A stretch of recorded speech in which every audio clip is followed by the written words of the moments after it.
ప్రభువు పేరట మీ అందరికీ శుభాభివందనములు.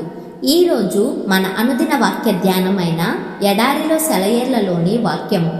చీకటిలో నేను మీతో చెప్పునది మీరు వెలుగులో చెప్పుడి. మత్తయి సువార్త 10వ అధ్యాయము 27వ వచనము. మన దేవుడు మనకి కొన్ని విషయాలు చెప్పాలని మాటిమాటికి మనల్ని చీకటిలోకి తీసుకుపోతున్నాడు. నీడలు కమ్మిన ఇంట్లోకి, ఆవేదన పరదాలు కట్టిన గదుల్లోకి, ఒంటరితనం నిండిన దిక్కుమాలిన జీవితంలోకి, ఏదో ఒక వైకల్యం మనల్ని పిండి చేసే దుఃఖపు చీకటి కొట్టులోకి నడిపిస్తున్నాడు.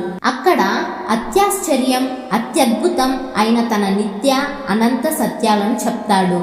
మిరుమిట్లు గొలిపే ఈ లోకపు కాంతి వల్ల గుడ్డివైపోయిన మన కళ్లకు పరలోకపు నక్షత్ర సమూహాలు కనబడేలా చేస్తాడు. బండబారిన మన చెవులకు తన మృదువైన స్వరాన్ని వినిపిస్తాడు. ఇహలోకపు రణగొన ధ్వనులతో అయితే ఆ స్వరం వినిపించదు మరి. కానీ ఈ విధంగా వినడం వల్ల బాధ్యత మన మీద దానంతటదే పడుతున్నది. దానిని మీరు వెలుగులో చెప్పండి, ఇంటి కప్పుల మీద దానిని ప్రకటించండి. మనం కలకాలం చీకట్లోనే, మూసిన తలుపుల వెనకనే ఉండిపోకూడదు. త్వరలోనే జీవితపు త్రొక్కిసలాటలోకి మనము వెళ్ళవలసి ఉంది. ఆ సమయం వచ్చినప్పుడు మనం చీకట్లో నేర్చుకున్న దాన్ని ప్రకటించవలసి ఉంది. దీని వలన శ్రమలు అనుభవించడంలోనూ, తలాతోకా లేనట్టు అనిపించే సంఘటనల్లోనూ ఒక క్రొత్త ప్రయోజనం, అర్థం మనకు స్ఫురిస్తాయి.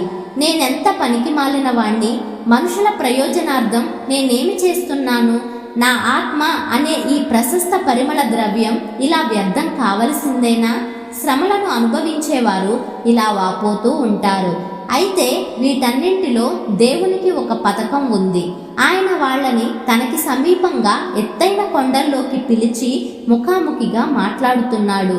వాళ్ళు కొండ దిగి వెళ్ళి ఎదురు చూస్తున్న జనసమూహానికి ఆ సందేశాలను అందించాలి.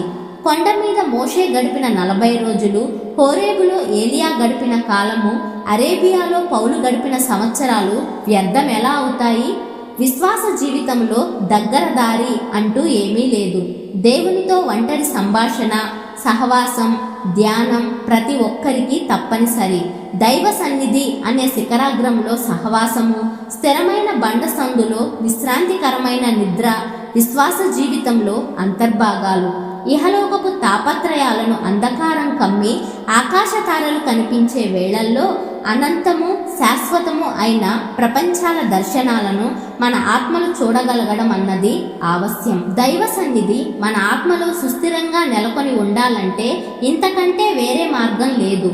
అలాంటప్పుడే మన ఆత్మలు కూడా కీర్తనాకారుడితో కలిసి పాడగలుగుతాయి, దేవా నీవు సమీపంగా ఉన్నావు.